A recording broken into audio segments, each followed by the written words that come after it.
Welcome to the Institute for Spirituality and Health's Caring Heart Celebration and 65th anniversary. I'm Lisa Molosky, and we're thrilled you're joining us for this, the Institute's first ever virtual celebration. The Institute feels it's more important than ever to show how much they appreciate you while they support our community through education, research, and services tied to their mission. Throughout this pandemic, the Institute has launched a series of self-care workshops and support groups for nurses, teachers, veterans, and teens, partnering with the YMCA, Beau's Place, Catholic Charities, and other organizations to alleviate stress and foster connection. At a time when our health has been threatened and our spirits tested, the Institute has risen to meet the need. On behalf of the Institute for Spirituality and Health, a huge thanks to all of you for your support. A reminder, tonight is the final night to participate in our live auction.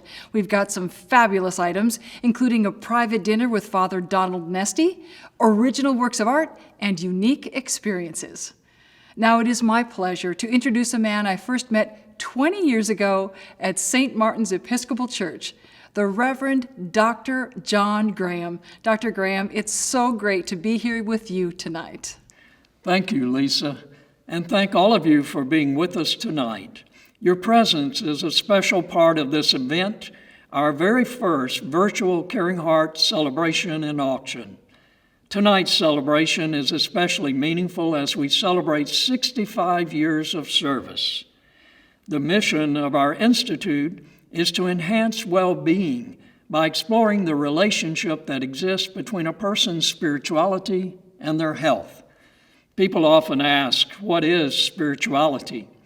At our Institute, we define spirituality as the innate God-given human ability to connect to others, to connect to our environment, to connect to that transcendent mystery many of us call God, and to connect to our true self. Spirituality also involves creativity, the arts, music, and dance, whatever gives meaning and purpose to our lives. Our Board of Trustees includes all major faith traditions, and our work is deeply rooted in our original mission, and we remain an independent institute offering support groups, programming, and conferences throughout the year. You can support our work by joining our silent auction or simply by texting to contribute. I believe you will love the unique offerings, and we appreciate your presence in our community.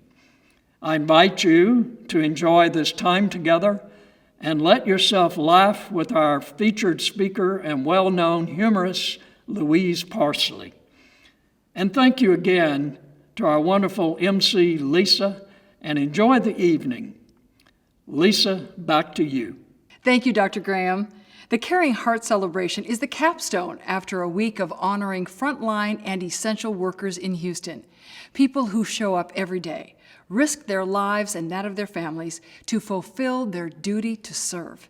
Throughout the week, the Institute has been sharing their stories of faith, hardship, triumph, and resiliency. Let's take a look at some of those stories featuring these treasured heroes.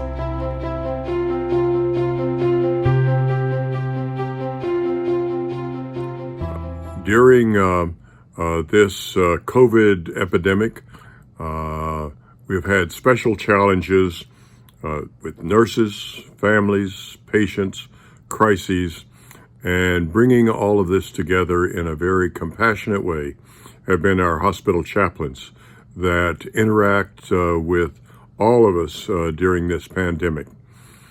My name is Elizabeth Hamerlin.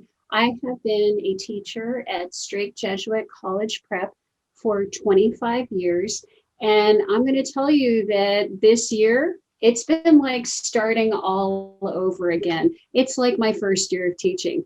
We're in a hybrid situation, and it's been interesting learning how to juggle the kids in the class, the kids at home, making all the technology work. The kids and I laugh a lot. I've learned a lot.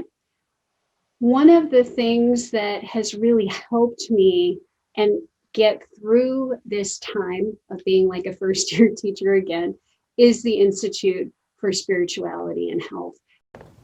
Hi, I'm Lieutenant Zachary Becker with the Houston Police Department, and I'm currently assigned to the Major Assaults and Family Violence Division, where I provide support to our investigative teams. 2020 has definitely been a challenging year for us, and especially as a first responder, having to think about keeping myself and my family safe from the virus while still having to show up to work every day and be ready to contend with whatever issues show up for us, and being ready to continue to serve the public has been stressful at times. Our job can be somewhat intense in the best of times, and during the pandemic, I think the collective stress level has just gone up. And one of our challenges has been trying to find that balance where we're not just reflecting back the stress on the public, and at the same time, we're not just absorbing it all ourselves. So I've personally relied on a number of strategies to stay resilient. Going to the gym on a regular basis, my daily meditation practice, and just decompressing with my family has, I think, helped recharge a little, stay resilient, and more able to stay in the present, lower my levels of stress and anxiety, and just keep staying focused on the job that needs to be done.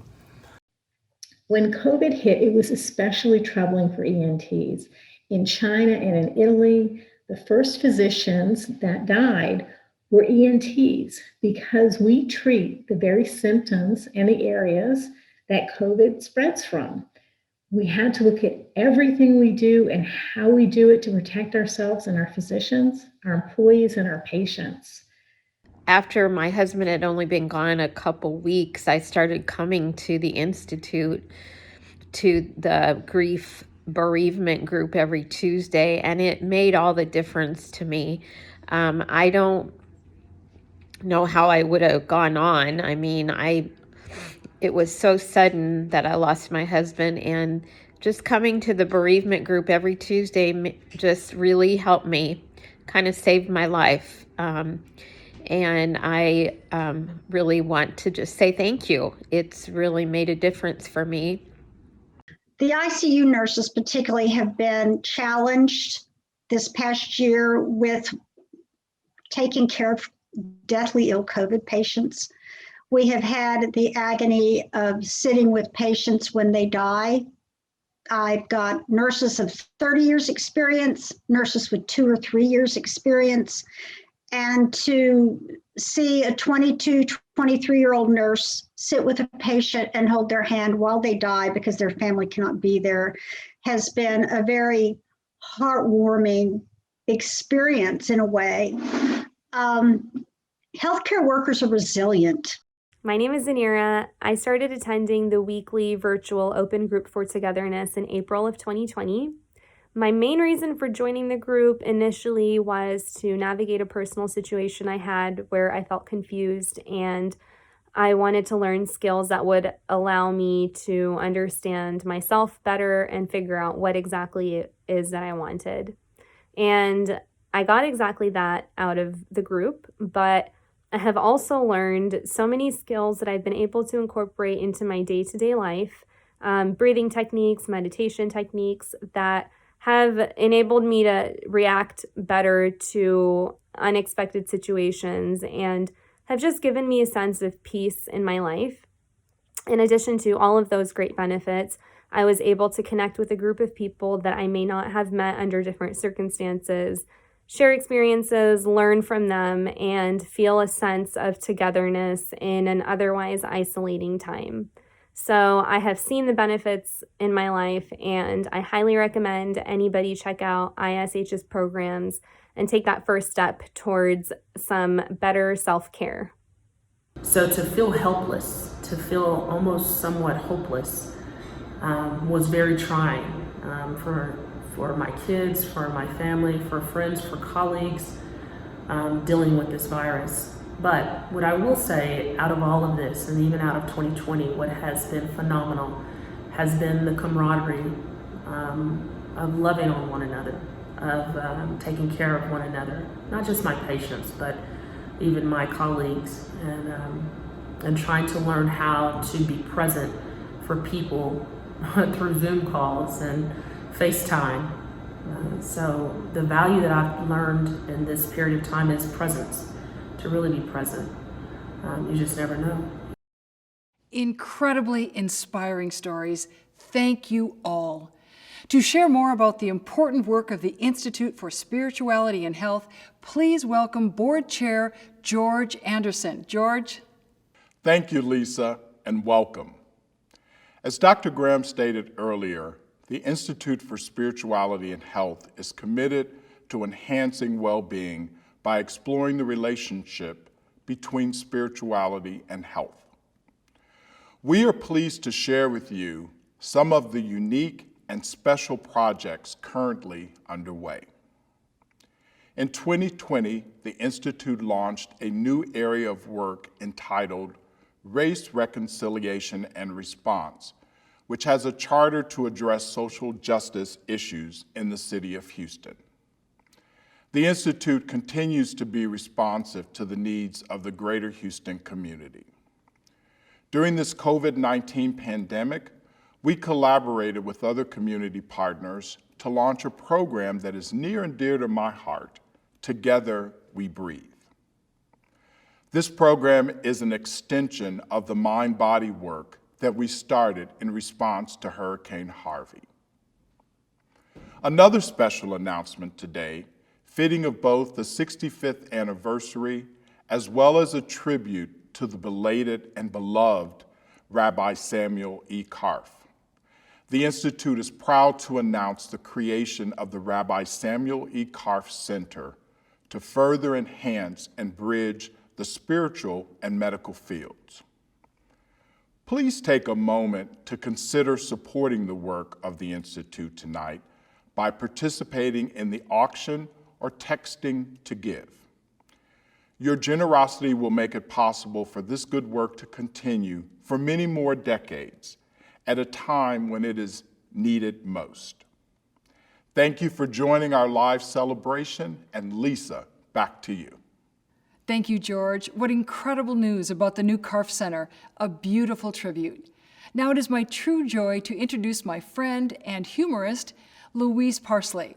Louise is a former columnist who entertained Houston readers for over a decade.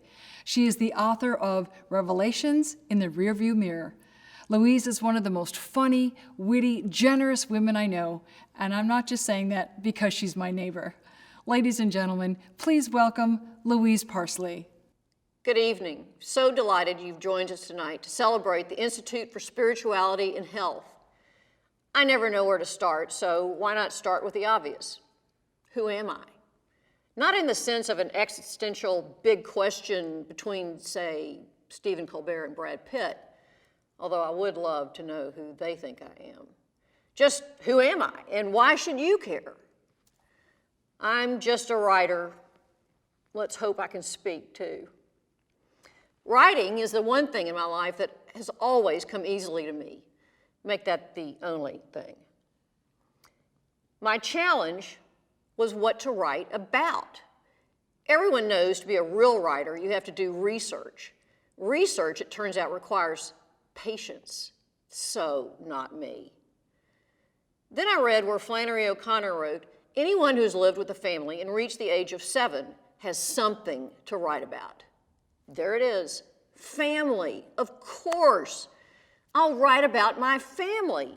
Funny stories about my family. Score. Well, the deeper I got into it, the more I realized when writing humor, you only need a few facts to get started, and sometimes it helps if they're wrong. My middle name. Humor is truth, only faster. Laughter has always been the foundation of my life. It's the glue that holds my family together, starting with my family of origin, as they say in therapy. Every morning growing up, I watched my father read 3 things at the breakfast table: Irma Bombeck, Art Buchwald, and BC, the comic strip. You probably have to have a Medicare card in your wallet to know any of them. But the point is, they were funny. It was also around the same breakfast table where he repeated daily, his 3 pieces of advice for my life. And knowing I was at least 3 bubbles off plum, he kept it real simple. Marry an orphan,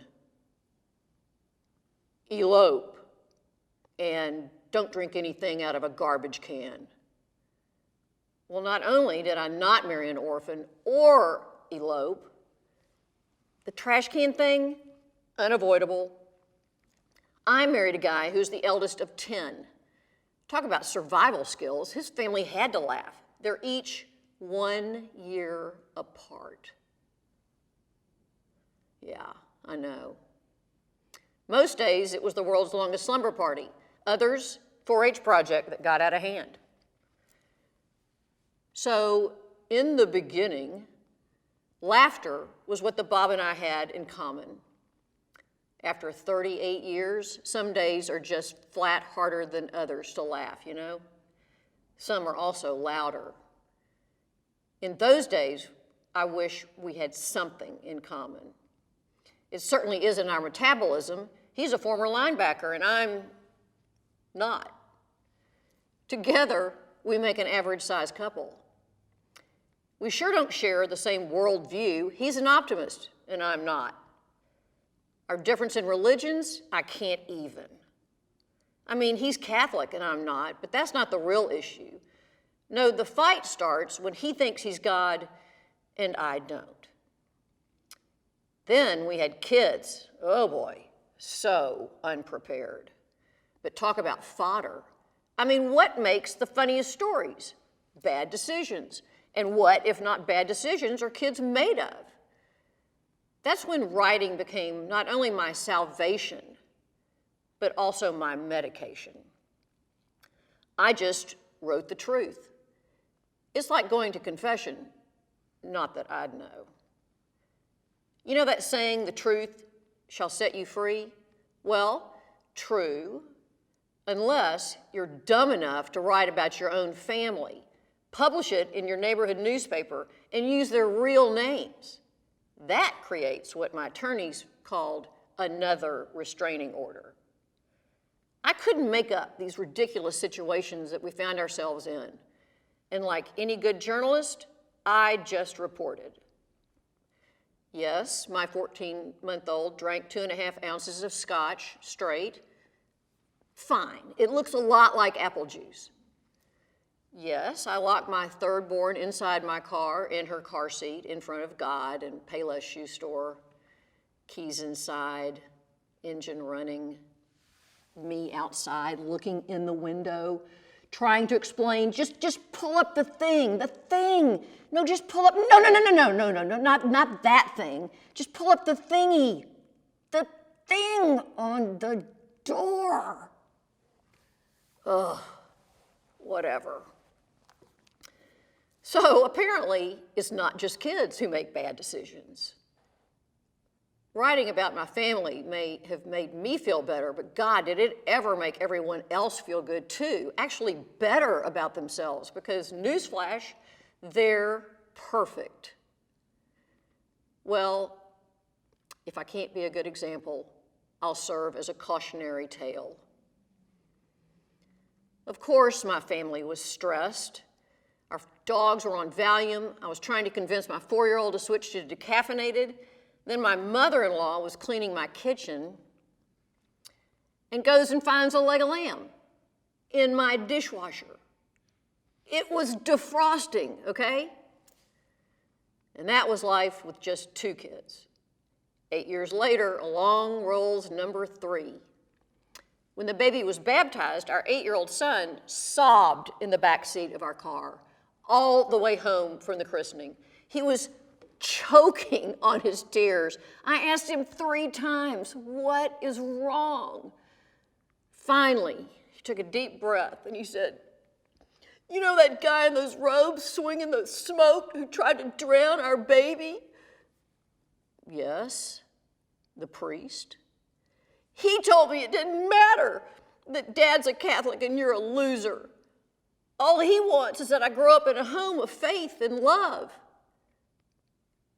Yes. But I wanted to stay with y'all.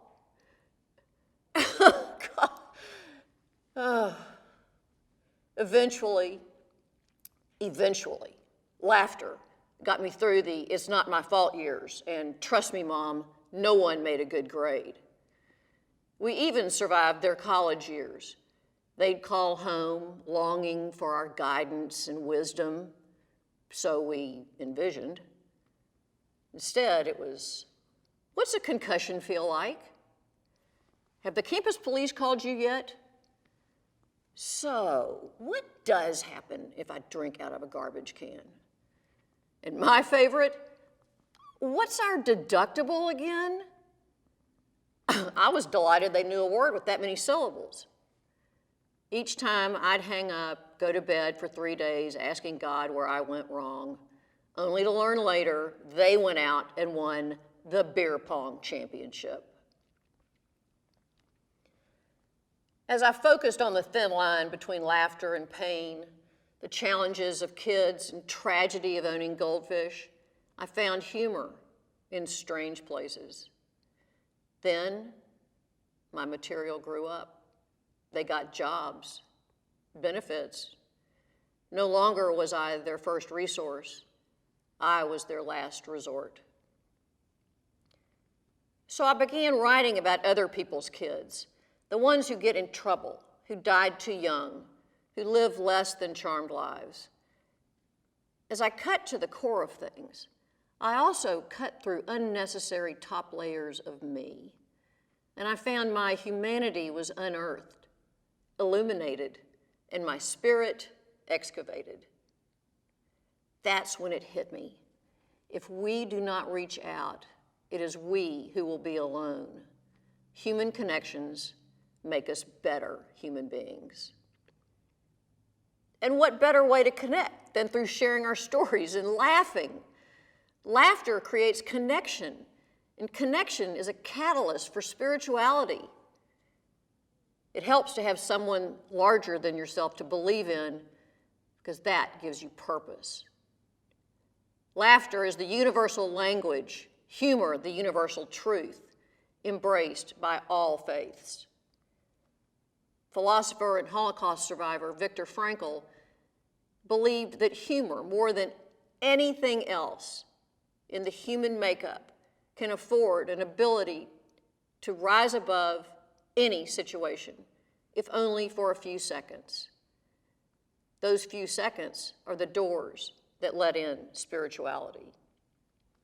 Look at the Dalai Lama. Don't you love the way he's always offers a smile or giggles? His playful humor is his secret weapon. The Baal Shem Tov, founder of the Jewish Hasidic movement, said, "Humor ushers a person's mind from a place of constricted consciousness to a place of expanded consciousness." Laughter not only opens your capillaries, but your mind. It's easy to laugh at or with others, but when you can laugh at yourself, you can forgive yourself. And if you can forgive yourself, you can forgive others.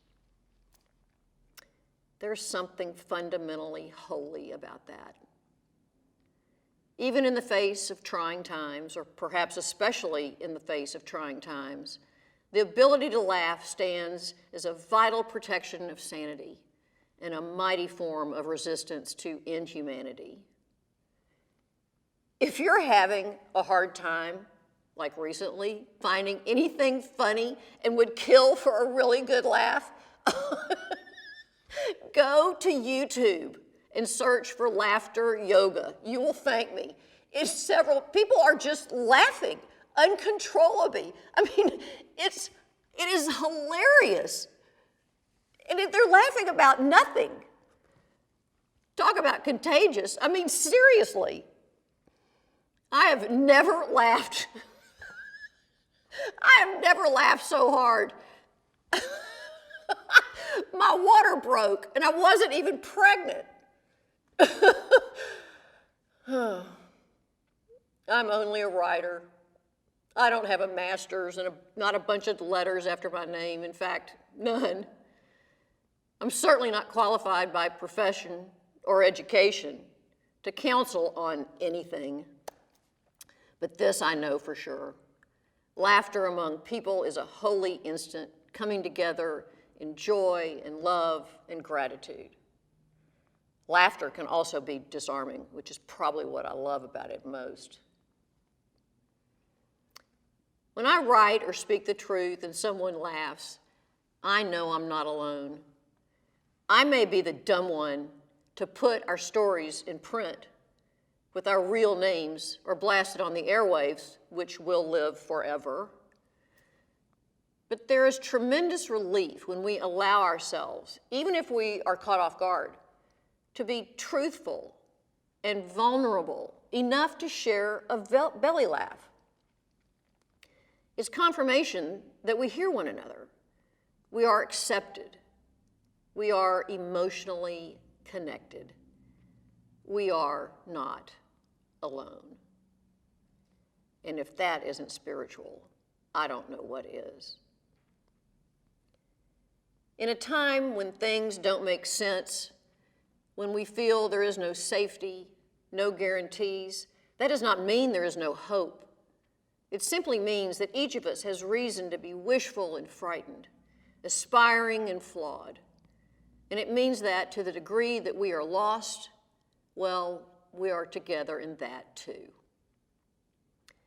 It's pretty crazy out there, particularly now. Laughter is more important than ever. Laugh because it's a law of attraction. Laugh because babies think it's a game and dogs wish they could. Laugh because it hides wrinkles, contains no calories, lowers stress hormones and blood pressure. Laugh because it lengthens your life, flattens your stomach, and requires no batteries. It even puts politics in perspective. Laugh because it heals us. And if that's the case, it just might heal the world. I've never experienced a perfect day that didn't begin with hope, end with love, and have a lot of laughter in between. But you know, those really special days often include tears of laughter and tears of gratitude. Thank you, ladies and gentlemen, for this has been a perfect day. Louise, you were marvelous. Oh, Thank you. Thank you very much. It was an honor to be here, and obviously we got the memo. We look like the Blues Sisters. We did. But we look good. Blue is good, TV blue. Well, we asked Louise to stay a few minutes to talk about a few of tonight's auction items. Louise, we have a painting by Mallory Egerton, and you know her. I do know her. I love Mallory. I've known her for years, and her paintings just get better and better. And this one is a pastoral setting, and it is beautiful as Mallory is. Fantastic. Would love to have it. We also have Dinner with Father Nesty or Patrick Summers. That sounds scrumptious with either one of them. Well, Father Nesty's so beloved, people will be standing in line to get that. And of course, Patrick Summers, I mean, who wouldn't love to have dinner with the artistic director of the Houston Grand Opera? It sounds fascinating. It'll taste great and it'll sound great. Well, finally, we have yoga lessons with the yoga master. Are you in? No. Totally out. That is not me. But that means there'll be plenty of more opportunity for other people. Everybody else. Yoga. Yes. Thank you for staying, Louise. That's all I can do. And to all of you out there, bid. The money helps support the Institute's work. Now I'm sending it back to John Graham. John? Thank you, Lisa. It's now time for the presentation of the Rabbi Samuel E. Karff Caring Heart Award. Rabbi Karff served as senior rabbi at Congregation Beth Israel for decades and was a member of our Board of Trustees for almost 25 years. He was known as a change maker, a beloved friend to many, and a civil rights advocate. He recently passed away at 88 years of age, making tonight's Rabbi Samuel E. Karff Caring Heart Award even more precious and meaningful. This year, he would surely be in awe of the extraordinary effort and dedication of tonight's honorees. Each served our community as Rabbi Karff did, with compassion and with grace.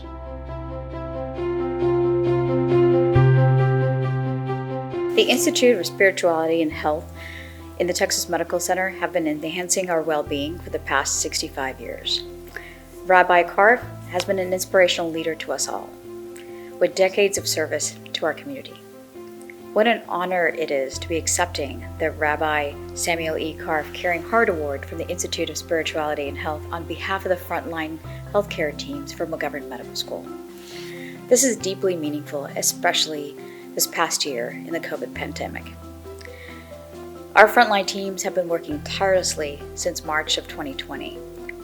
We have experienced the joys of sharing the human experience during these unprecedented times, the joys of rapid innovation, and the joys of advancing healthcare to make sure that we're meeting the needs not only of curbing the pandemic, but also to heal our patients.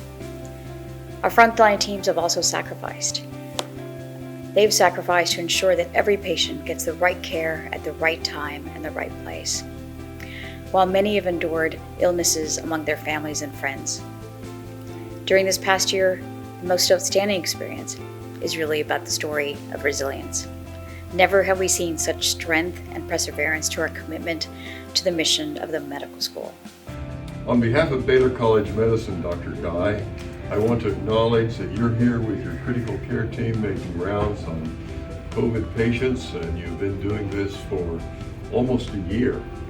Baylor College of Medicine is receiving an award as being part of this team, and we're very proud to receive this award for Baylor College of Medicine in the very location where this care is given. So on behalf of all educators in the state of Texas, in the United States, I definitely accept this honor and this award from the Institute for Spirituality and Health. Again, thank you for recognizing us. Thank you for recognizing our team, and your efforts are truly, truly appreciated. Hello, my name is Sam Pena, Fire Chief for the City of Houston. I want to thank my friends at the Institute for Spirituality and Health here in Houston for all they do to enhance the well-being in people's lives. The COVID-19 pandemic has greatly affected our frontline healthcare workers and first responders. The infectious risk of this disease, the high mortality of hospitalized COVID-19 patients, and the duration of the pandemic have created a sustained and often traumatic stressor affecting our frontline workers. But through the peer support efforts, the mental health resources, and in embracing the bond that firefighters have with each other, they have remained resilient. Every struggle they face together. Because as long as they work as a first responder, they have a first responder and organizations like the Institute for Spirituality and Health backing them. And that is stronger than the COVID-19 pandemic. So today, on behalf of nearly 4,000 Houston firefighters and other first responders here in the city of Houston, I am honored to accept the Samuel E. Karff Caring Heart Award in recognition of the dedication demonstrated by healthcare workers and first responders during the COVID-19 pandemic. Thank you. Hi, my name is Chris Shepard, and this is Catherine Lott, both with Southern Smoke. I'd like to thank the ISH for honoring us with the Caring Heart Award. It means so much to us. We just want to take care of folks in our hospitality industry, and I'm going to let Catherine kind of speak to that and what that actually is. So, for those of you that don't know. So for those of us at Southern Smoke, during Hurricane Harvey in 2017, Chris called me and said, we have to figure out a way to put money directly into the hands of the people that need it. And so that year, the Emergency Relief Fund was born. We very quickly went national. And so when COVID hit, I just remember that phone call, and I knew that we had to follow Chris Shepard's dream and his vision to make sure that we take care of our own. And so we have been able to distribute $4.6 million during COVID, and we are not anywhere near finished. No. Hi, this is Houston Police Chief Rod Acevedo. I want to take a moment to thank the members of the Institute for Spirituality and Health for this wonderful award recognizing the collective heart of the men and women of the Houston Police Department, our first responders, not just the ones in the front lines, but our support staff that are also unsung heroes. COVID-19 has been a tremendous challenge for us in law enforcement and for the entire community and the entire first response community. But you know what? We haven't quit. We still try to come to work every day. Our men and women are still out trying to keep this community safe. Now I want to tell you that I agree that even in this turbulent time in our nation's history, this turbulent time in society, that it's great to know that organizations like you still take the time to recognize that this imperfect department, that may not be perfect, but you all know that on balance, our men and women have a heart second to none. So thank you for taking the time to recognize the men and women in blue, and thank you for being people that believe in others. God bless you all. Here's to 2021, and here's to getting past COVID-19 and getting our entire nation back on track. God bless. Greetings from the Westin Houston as a Medical Center. On behalf of all of our associates here at the hotel, we'd like to thank the Institute for Spirituality and Health for recognizing our efforts, the team's efforts during the COVID pandemic in assisting our guests to provide a comfortable and serene environment for their stay here at the Medical Center. Again, many thanks. We appreciate it. Hi, this is Scott, the HEB guy, and I really want to thank the Institute for Spirituality and Health for acknowledging us with this year's Caring Heart Award. Our partners at HEB work tremendously hard, but we don't wake up every day looking to get an award. We wake up every day to make sure we can do a good job of taking care of Texans in their times of need, and every day for that matter. This last year has been crazy for everyone. It doesn't matter if you're on our side of the register and trying to make sure we have toilet paper and meat and sanitizer and bleach, or if it's on your side of the register and just want to be able to get the groceries you want and be safe. It's been challenging for everyone. And I've been so inspired by the people who work at HEB and their commitment to make sure that they come in and show up. And I think they do this because they realize that they're making a big difference. And so to be acknowledged by the community as we are today really makes me feel proud. And I thank you so much. But regardless of that, we'll be open again tomorrow. Remember this, no store does more than my HEB. I just can't tell you how important and meaningful this has been to me. And it always and will forever encourage me to continue doing the work that I do. Thank you so very much.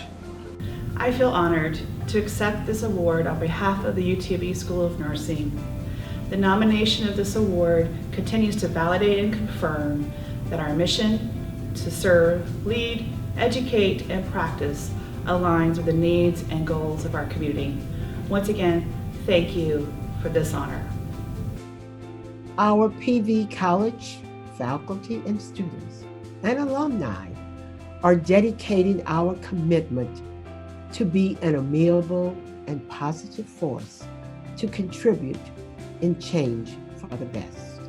Again, with grace and appreciation, I will forever honor the Caring Heart Award and enhance well-being by exploring the relationship between spirituality and health. Thanks. Thank you very much. Congratulations again to all the frontline and essential workers. We appreciate you, and we're proud to honor all of you with the Rabbi Samuel E. Karff Caring Heart Award. A quick reminder, the auction will close at 9 tonight. Get those bids in. Now, please welcome Father Nesty, who will close the evening with an interfaith blessing. Father? Well, I've been asked to give this final prayer to this Rabbi Samuel E. Karff Caring Heart Award event. And I've reflected on all of those who have preceded me, and I would like to offer this little meditation.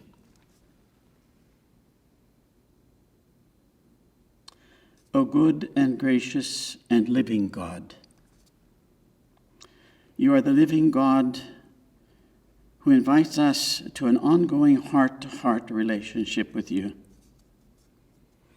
You see, you hear, you speak to and love us and all your creation. You assure us that because of your love, we too can transcend ourselves in love for others. Over the past several days, you have inspired us to recognize and honor sisters and brothers who embody your caring love in the diverse ways they respond to people's physical, emotional, intellectual, and social needs. Their caring hearts enable them to overcome the fear embodied in our biases and prejudices and cross human boundaries and frontiers. They are the flesh, blood, and spirit that enables us to experience the truth that we are one human race and one human family. As we celebrate the 65th anniversary of the life of the Institute for Spirituality and Health, we are especially aware that those who respond to the holy longing in our hearts are with us. These sensitive servants know that to pray is to speak the first language of all people. It is the language that enables us to move from illusion to the liberating truth found in loving relationships with you, with others, and with ourselves. Shaped by empathy, these servants seek to speak heart to heart with those they encounter. We thank you for their ability to meet others in sacred moments and in sacred interior spaces as they walk together and dialogue about your presence and actions in their hearts. In this way, they discover new vistas and experience the joy of the beauty, truth, and peace of your ongoing creative love. As we conclude the celebration of the Rabbi Samuel E. Karff Caring Heart event, let the examples of those whom we have honored imprint our hearts. Increase our desire to offer our unique gifts to our community so that they may flourish as persons in unity, fraternity, justice, and peace. May we lead each other to freedom as we speak and live the truth, caring heart to caring heart. Amen.